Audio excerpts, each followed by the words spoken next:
بسم اللہ الرحمن الرحیم۔ السلام علیکم۔ اسکول کی گھنٹی بجی اور وقفہ ختم ہوا۔ اسعد اپنے دوستوں کے ساتھ کلاس میں واپس آیا اور استاد صاحب بھی کلاس میں تشریف لے آئے اور ریاضی کا سبق شروع ہو گیا۔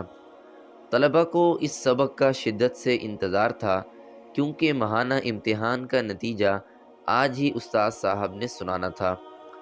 استاد صاحب نے نمبرات سنانا شروع کیے تو اسعد 10 میں سے 10 نمبرات حاصل کر کے اپنی کلاس میں اول تھا۔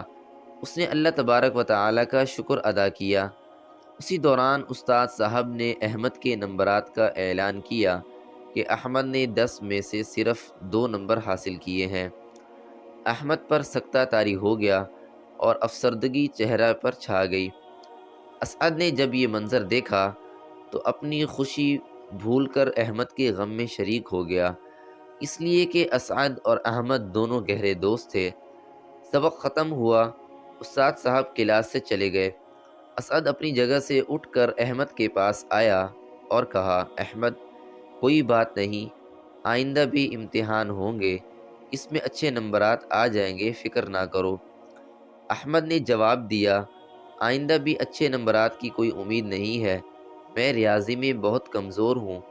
اب تو اسعد بھی بہت غمزدہ ہوا۔ اسکول سے جب واپس گھر آیا تو بھی پریشانی بڑھتی ہی گئی۔ اسعد کے والد نے جب اسعد کو پریشان دیکھا تو پوچھا، بیٹا اتنے پریشان کیوں ہو؟ اسعد نے ساری بات بتا دی کہ احمد ریاضی میں بہت کمزور ہے، آئندہ بھی نتیجہ اچھا ہونے کی کوئی امید نہیں ہے، اور کہا کاش میں احمد کی کوئی مدد کر سکتا۔ اسعد کی بات سے والد صاحب مسکرائے اور کہا، تم اس کی مدد کر سکتے ہو، بیٹا تم ریاضی میں ماہر ہو اور اچھی طرح سمجھ جاتے ہو، تم روزانہ سبق کے بعد دوبارہ احمد کو سمجھایا کرو، جب روزانہ تم سبق کا تکرار کرو گے تو احمد بھی سمجھ جائے گا۔ اسعد کو والد صاحب کی رائے بہت پسند آئی اور اگلی صبح تک خوشی خوشی پروگرام بناتا رہا۔ جب صبح احمد سے ملاقات ہوئی تو ساری بات احمد کو بتائی۔ احمد بھی خوش ہوا۔ دونوں نے طے کر لیا کہ شام کو قرآن مجید کے سبق سے فارغ ہو کر دونوں پڑھا کریں گے۔ چنانچہ روزانہ کا سبق اسعد احمد کو تکرار کراتا اور اچھی طرح سمجھاتا اور احمد بھی سبق سمجھنے لگا۔ چند ہفتوں کے بعد دوبارہ ماہانہ امتحان کا وقت آیا۔ احمد پھر پریشان کلاس میں پہنچا تو پریشانی میں مزید اضافہ ہوا۔ استاد صاحب نے سوالیہ پرچہ تقسیم کیا۔ جب احمد نے سوالیہ پرچہ پڑھا تو خوشی کی انتہا نہ رہی کیونکہ وہ سب سوالات کو حل کر سکتا تھا۔ اگلے روز استاد صاحب نے نمبرات کا اعلان کیا۔ سب طلبہ پہلے ہی سے شدت سے انتظار میں تھے۔ استاد صاحب نے فرمایا، عبداللہ نے 10 میں سے 7، حسن نے 10 میں سے 8، ہاشم نے 10 میں سے 5، احمد نے 10 میں سے 9 اور اسعد نے 10 میں سے 10 نمبر حاصل کیے ہیں۔ احمد کو یقین نہیں آ رہا تھا کہ اس نے ریاضی میں 10 میں سے 9 نمبر حاصل کیے ہیں۔ وہ خوشی سے اسعد کی طرف متوجہ ہوا، اس کا شکریہ ادا کیا اور کہا، جزاک اللہ خیرہ، یہ سب آپ کی مہربانی ہے۔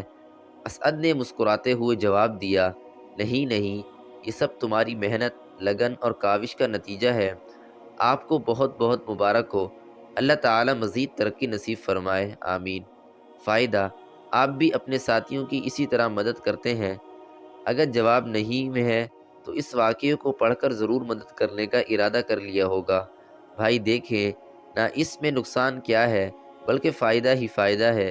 ایک تو یہ کہ آپ اپنے فن میں پکے ہو جائیں گے، دوسرے یہ کہ کل کو جب آپ کو مدد کی ضرورت ہوگی تو دوسرے بھی دل سے آپ کی مدد کرنے کو سعادت سمجھیں گے دوستو، اور امید آپس ہے میں بھی آج کی محبت ویڈیو بڑھے آپ گی۔ کو اچھی لگی ہوگی۔ اگر ویڈیو اچھی لگی ہو تو لائک، کامنٹ اور شیئر کریں، اور ہمارے یوٹیوب چینل علمی وائس کو سبسکرائب کریں تاکہ نیو آنے والی ویڈیو کا نوٹیفیکیشن آپ تک بر وقت پہنچ سکے۔